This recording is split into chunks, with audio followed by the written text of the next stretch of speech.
Olá, estamos aqui no CONARAD, quarta edição do maior curso de radiologia do Brasil. O meu nome é Cláudia Elaine, sou especialista em diagnóstico por imagem, atuo com ressonância há 13 anos e também tenho formação de gestão em serviços de saúde. Já palestrei 2 vezes na JPR e compartilho conteúdo diariamente no Instagram, onde ajudo vários profissionais a terem maior qualificação. Hoje vou falar com vocês sobre ressonância de abdômen total. Nessa aula, o que vocês vão aprender? Anatomia, preparo para o exame e protocolos. Então, vamos falar um pouco do preparo da ressonância de abdômen. A região do abdômen, a gente precisa que o paciente esteja em jejum, até para diminuir o movimento peristáltico que costuma atrapalhar na imagem. Em alguns serviços, é solicitado o preparo intestinal, onde o paciente ingere 2 comprimidos de Dulcolax um dia antes do exame.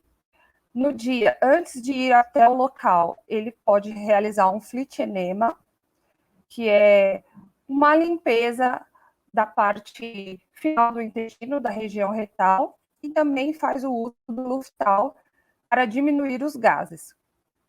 Também é orientado ao paciente a fazer uma dieta pobre em resíduos, para que a gente tenha o intestino bem limpo e possa ver melhor as lesões. Então, falando um pouquinho de anatomia, a gente tem aqui o fígado, os rins, estômago, a aorta, a coluna e a musculatura paravertebral. Aqui a gente está vendo o abdômen superior no plano coronal. Mais uma imagem coronal, onde a gente visualiza o fígado, a vesícula, que é essa imagem branca, próximo ao fígado, uma parte do pâncreas, que está logo abaixo do fígado, intestino e coração.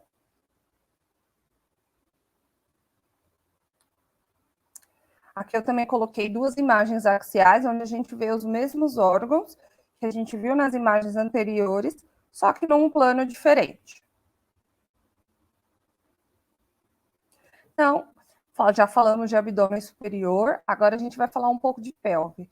Aqui temos 2 imagens de pelve feminina, onde pode ser visualizado o útero, bexiga e os ovários que estão na imagem axial, que são essa estrutura redonda com várias bolinhas dentro.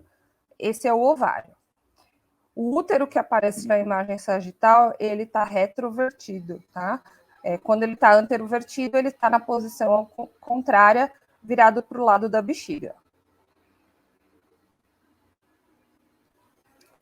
Aqui uma imagem de pelve masculina, onde é possível ver a próstata, vesícula seminal e bexiga. Então, falando um pouco de protocolo, é sempre importante lembrar que o protocolo ele vai variar de acordo com o gosto do médico responsável pelo serviço.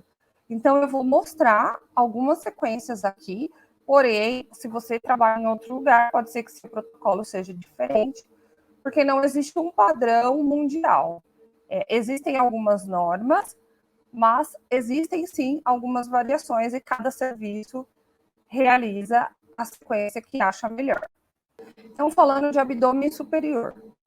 No abdômen superior rotina, sempre vai ter uma difusão com um B baixo, normalmente é 0 ou 50, e um B alto, que pode ser 500, 600, 700, 800 ou 1000. Uma sequência axial T2, que pode ser trigada, ou seja, a gente vai monitorar a respiração do paciente e sempre que ele expirar, o aparelho vai adquirir uma imagem. E por que na expiração? Porque na expiração, normalmente o abdômen está na mesma posição. Se a gente pegar na inspiração, pode ser que uma hora ele inspire mais fundo e aí vai ter diferença da altura da imagem. uma sequência coronal, que normalmente é feita de aquisição rápida em apneia, sequência em outphase, ou Dixon e Flex. O que é essa sequência em outphase? É uma sequência onde a gente pega o próton em fase e fora de fase, uma sequência T1, e nela a gente pode ver gordura e a presença de ferro também. E aí a gente vai para a parte do contraste, onde é feito o T1 FET. No in-phase a gente vai ver a presença de gordura, porque aonde a gordura estiver próximo da água, vai gerar um artefato que chama desvio químico, gerando uma linha preta na região. Na parte do contraste, são realizadas sequências dinâmicas, onde há uma fase pré-contraste, uma fase arterial, portal e equilíbrio. Na fase arterial, a gente vai pegar o contraste somente nas artérias. Na portal, o objetivo é ver a maior quantidade de contraste na veia porta, como já diz o nome. E no equilíbrio, a gente vai ver o contraste já sendo excretado pelo rim. Muita gente tem dúvida de por onde começar um abdômen total. Se começa com as sequências da pelve ou com as sequências do abdômen superior. Tudo vai depender de qual o objetivo do exame. Se você tem uma bobina que é possível adquirir abdômen superior e pelve junto, você vai começar por o exame aonde é a patologia que o médico quer estudar. Então, se é uma patologia de pelve, vai começar pela região da pelve. Se é uma patologia de abdômen superior, vai começar pelo abdômen superior, porque no começo do exame o paciente está mais colaborativo e ainda tem o efeito do Buscopan, que é feito EV, para diminuir o movimento peristáltico. Se você não tem uma bobina que dá para adquirir abdômen superior e pelve junto, você vai fazer primeiro a região que não será feito o estudo dinâmico. Na maioria das vezes, o dinâmico é feito no abdômen superior, então a gente começa pela pelve, passa para o abdômen superior, faz o pré-contraste, injeta na fase dinâmica e volta para a pelve para fazer os pós-contrastes. Se o médico solicita um estudo dinâmico na pelve, então a gente vai começar pelo abdômen superior. Estudos dinâmicos na pelve normalmente são realizados em caso de avaliação de próstata e CAs de útero. Mioma, endometriose, não é necessário fazer dinâmico na pelve. CA de intestino, de reto, também não é necessário. Então, agora eu vou começar a falar dos protocolos específicos de cada protocolo que a gente tem para cada órgão dentro do abdômen. Então, começando pelas adrenais, ela é uma glândula que faz a produção de hormônios importantes, como cortisol. É um chapeuzinho que a gente consegue ver logo acima do rim. Nesse caso, a gente consegue ver uma massa na adrenal, do lado do fígado. E o que o protocolo de adrenal tem de diferente do protocolo de rotina que eu mostrei lá no começo? Normalmente são feitos cortes finos na ponderação T2, na região da adrenal. E se o seu in-out phase não é volumétrico, também é realizado um axial in-out phase com cortes finos. Estudo de vias biliares, colangio-RM e pâncreas. É um estudo que a gente vai realizar da vesícula biliar, dos ductos pancreáticos, ducto de Wilson e do próprio pâncreas. Tem o estudo com cortes finos na região do pâncreas e também sequências volumétricas e radiais, fortemente ponderadas em T2, que são feitas para saturar todo o tecido em volta e ver só o sinal da água que vai estar nos ductos biliares e na vesícula.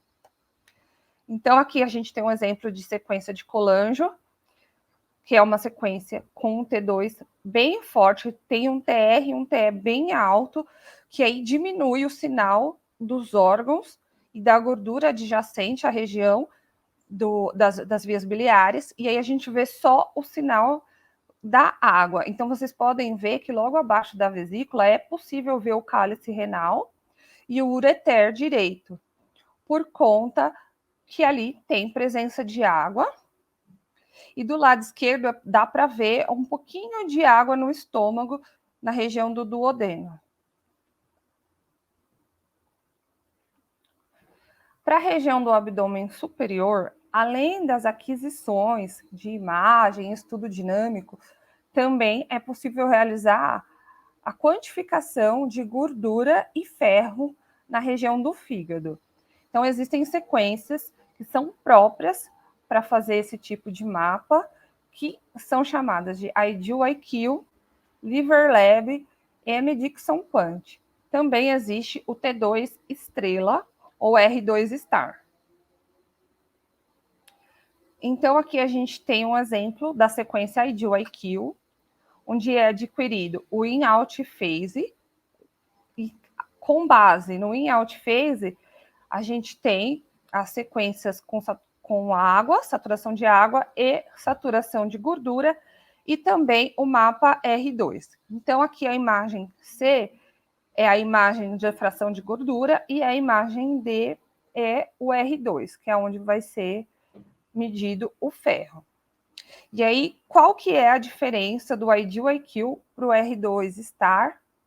Para o R2 Star é que nessa sequência a gente consegue mensurar com maior precisão a quantidade de ferro e também a gordura, que não é possível ser mensurada no R2 Star.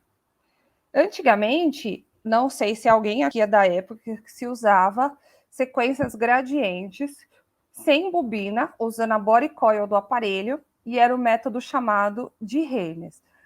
No método de Haynes, a gente media a intensidade do sinal, porque a presença de ferro no fígado faz com que o sinal decaia, porque, como já é de conhecimento de todos, o ferro ele tem menor sinal na ressonância devido à susceptibilidade magnética. Então, a gente media nessa sequência a intensidade do sinal. Já nessas sequências novas, a gente consegue realmente quantificar a quantidade de ferro e gordura que tem na região. Enterorressonância. A enterorressonância é um estudo do abdômen total, normalmente realizado em pacientes com Crohn, doença de Crohn ou síndrome do intestino irritável. E nesse exame, a gente utiliza o contraste oral, que normalmente é um Muvilax, são 10 sachês de Muvilax, diluído em 1,5 litro de água, onde o paciente vai ter 40 minutos para tomar esse contraste oral. Se o paciente tomar direitinho, andar durante o tempo de preparo, a gente vai ter uma imagem como essa, onde a gente vê todo o intestino preenchido com o contraste oral, o Muvilax. Se o paciente quiser evacuar durante o preparo, não tem problema, não precisa segurar, pode deixar o paciente ir ao banheiro tranquilamente, pode esvaziar a bexiga, sem problema. DEFECO-RM. Esse é um estudo relativamente novo, é um estudo do assoalho pélvico, que antes a gente chamava de assoalho pélvico, onde era feito manobras de valsalva. E agora, no estudo de DEFECO, como que funciona esse exame? O paciente tem que fazer um preparo intestinal rigoroso para que toda a região do reto e do ânus esteja limpa, e aí será feito, além do gel vaginal, no caso das mulheres, será feito o gel retal, e nos homens também será feito o gel retal. O que esse estudo tem de diferente? Serão feitas aquisições dinâmicas, onde o paciente vai fazer valsalva, squeeze e defecatória. A valsalva é aquela manobra que a gente manda o paciente pôr a mão na boca e assoprar, fazendo força para baixo. O squeeze é a contração glútea e a defecatória é a fase que a gente vai pedir para o paciente realmente fazer força para ele expelir o gel que está na região retal e no ânus. E aí o médico vai conseguir fazer medidas, tanto da região retal, se vai ter prolapso retal, prolapso vesical, prolapso uterino, tudo isso é possível mensurar no estudo de defeco. Elastografia hepática. No estudo de elasto, a gente vai realizar uma avaliação da rigidez do tecido hepático. É um estudo que necessita de um equipamento adjacente à ressonância, eu já irei mostrar a foto, e ele pode ser feito tanto por ressonância magnética como por ultrassonografia. Então, aqui a gente tem nessa primeira imagem a foto do drive. Esse drive é colocado no abdômen do paciente, embaixo da bobina. Esse cano transparente que vocês estão vendo é um cano por onde irá passar ar e vai fazer com que esse disco branco vibre, causando um movimento de vibração hepática, e aí, com essa vibração, é possível ver se o fígado está mais ou menos rígido. Então, aqui a gente tem uma imagem mostrando o paciente dentro do magneto, e fora da sala de exames, na sala de máquinas, fica esse drive ativo, que é da onde vai sair a pressão do ar para poder fazer a vibração hepática. E a imagem não é uma imagem anatômica, né? É uma imagem funcional. Então, a gente vai ver esse borrado que, a princípio, parece estranha, mas é com ele que o médico vai avaliar a rigidez. As áreas quentes, que são a área vermelha, é a área de maior rigidez. Ainda falando do fígado, existe o contraste hepatoespecífico, que é um tipo de contraste que é captado pelos hepatócitos e tem a sua excreção 50% via biliar e 50% via renal, no caso do Primovic. O Multirense, ele tem uma menor excreção por via biliar, então a sua fase tardia é um pouco mais demorada. Com o Primovic, a gente pode fazer o tardio, que é a fase hepática que a gente chama, com 10 a 20 minutos, e com o Multirense a gente precisa esperar 6 horas. Então, é necessário que você tenha um bom agendamento quando se usa o Multirense, porque você vai precisar que o paciente volte para a máquina dali 6 horas para pegar a última fase do contraste. Então, aqui eu trouxe um exemplo do Primovic, que é o mais utilizado. Então, a gente tem a imagem T1, T2, a difusão, a fase portal e a fase hepatobiliar, que é quando o contraste está sendo excretado. Dicas importantes sobre o uso de contraste hepatoespecífico. Se o paciente vem para realizar uma ressonância com o hepatoespecífico e ele tem outro exame contrastado, não é necessário injetar outro tipo de contraste, tá? Pode fazer o pós-contraste com o Primovic mesmo. Se o paciente tem colangio e hepatoespecífico, Primovic, a colangio T2, ela tem que ser realizada antes da injeção do contraste, tá?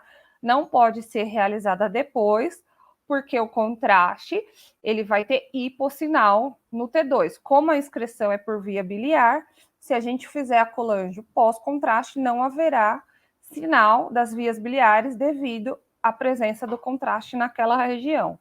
O que pode ser feito é uma colangio T1, um volumétrico, como se fosse uma anjo, só que da região das vias biliares. Uma sequência tardia, depois de 10 ou 20 minutos, e aí você faz um T1 pós-contraste, vai também pegar a fase hepatobiliar e dá para reconstruir uma colangio. A URO-RM é um estudo do sistema excretor, onde a gente vai ver rins, ureter e bexiga. Pode ser chamada de estudo das vias urinárias. E nesse exame é realizado 1 ml de furosemida, que é o Lasix, para acelerar a excreção do contraste e aumentar a função renal para a gente conseguir ver a excreção desse contraste. E aí a gente vai ver o ureter bem preenchido de contraste, como na imagem F. Na outra imagem, a gente tem uma sequência T2, ou seja, uma uro sem contraste. Como que a gente vai realizar? Você pode colocar para correr um soro no paciente para deixar ele hidratado. E no final do exame, você vai injetar a furosemida e vai rodar uma sequência T2 bem pesada, pode ser a mesma sequência da colanjo. E aí a gente vai ver a água sendo excretada pelos rins, e aí a gente vai ver o ureter todo preenchido de água. Como vocês podem ver nessa imagem, o ureter direito do paciente não aparece, nem na sequência com contraste, nem na sequência sem contraste, o que mostra a eficácia dos dois métodos. Falando um pouquinho de pelve, um dos protocolos que mais mudam é o protocolo de endometriose, pois em algumas instituições, tanto para pelve como abdômen total, pode ser realizado sem contraste. A endometriose é uma migração do tecido do endométrio para outras regiões.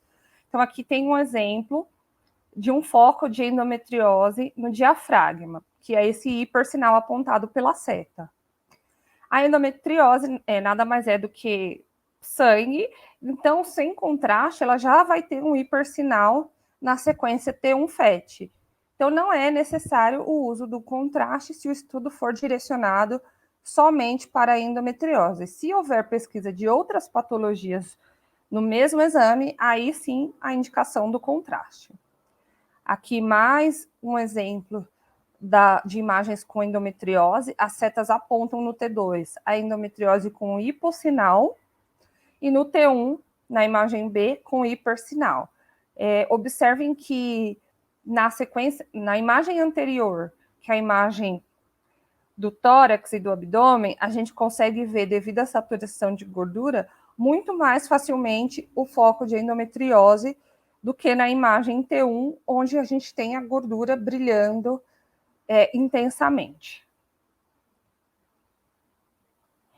O estudo de parede abdominal é um estudo que requer bastante cuidado na avaliação do paciente, da anamnese e até mesmo da especialidade do médico. Por quê? Pode ser um exame para avaliação de hérnias, seja umbilical ou inguinal, ou para avaliação da musculatura abdominal. No caso do exame para avaliação de musculatura, exame pré ou pós-abdominoplastia, onde o médico escreve que quer ver os músculos, porque para abdominoplastia ele também pode estar pesquisando hérnia, então precisa ficar atento. No estudo de músculo, esse exame vai para o grupo do músculo e no estudo de hérnias para o grupo corpo, medicina interna. Então, hoje eu vou falar somente dos estudos de hérnia. Aqui tem um exemplo de uma hérnia inguinal. E aí, o que a gente faz? A gente faz uma sequência T2, single shot, que é aquela sequência de aquisição rápida. E aí, a gente vai fazer a imagem em repouso e depois vai pedir para o paciente realizar a manobra de Valsalva, onde a gente vai ver a hérnia melhor. Ela vai, se for um inguinal umbilical, ela tende a saltar para fora. Aqui um exemplo de hérnia umbilical também. A gente vai falar um pouco também do estudo da próstata. O que difere no estudo de abdômen total quando a hipótese diagnóstica vem para avaliação prostática. A gente vai substituir o protocolo de pelve pelo protocolo de próstata. E o dinâmico vai ser realizado na região da próstata.